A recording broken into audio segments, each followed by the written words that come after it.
உங்கள் வீடு தேடி வரும் அரசு. உங்களுடன் ஸ்டாலின்.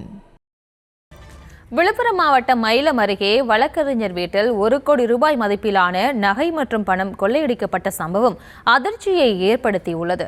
இது தொடர்பானவர்களோடு இணைகிறார் எமது செய்தியாளர் கலிப்துல்லா. வணக்கம். மேலும் விவரம். வணக்கம். விழுப்புரம் மாவட்டம் மயிலம் அடுத்த எர்லிக்குப்பம் பகுதியைச் சேர்ந்தவர் ஆறுமுகம். இவர் வழக்கறிஞராக திண்டிவனம் நீதிமன்றத்தில் பணியாற்றி வருகிறார்.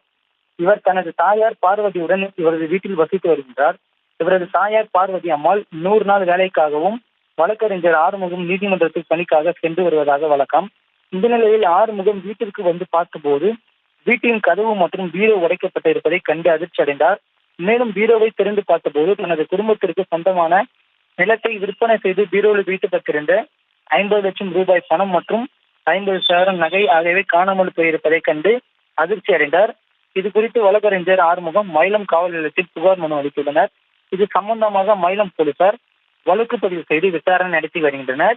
மேலும் தொடர்ச்சியாக மயிலம் பகுதியில் இரவு நேரங்களில் பெண்களிடம் செயின் மற்றும் பணத்தை கொள்ளையடித்த சம்பவம் தொடர்ச்சியாக நடைபெற்று வருகிறது. மேலும் கடந்த ஆண்டுகளாக தொடர்ச்சியாக சிலர் வீடுகளில் இருந்து புகார் மனு அளித்த நிலையில் மயிலம் குறித்து தகவல் அறிந்தும் எந்த நடவடிக்கையும் எடுக்கப்படவில்லை என கூறப்படுகிறது. மேலும் அங்கிருக்க பொதுமக்கள் தற்போது வரை அச்சத்துடன் ஏற்படுத்தி வருகின்றனர். மேலும் மயிலம் பகுதியில் தொடர்ந்து வழிப்பறியில் ஈடுபட்டு வரும் திருடர்களை விரைந்து பிடிக்கவும் போலீசார் நடவடிக்கை எடுக்கவும் என அப்பகுதியைச் சேர்ந்த பொதுமக்கள் கோரிக்கை வைக்கின்றனர்.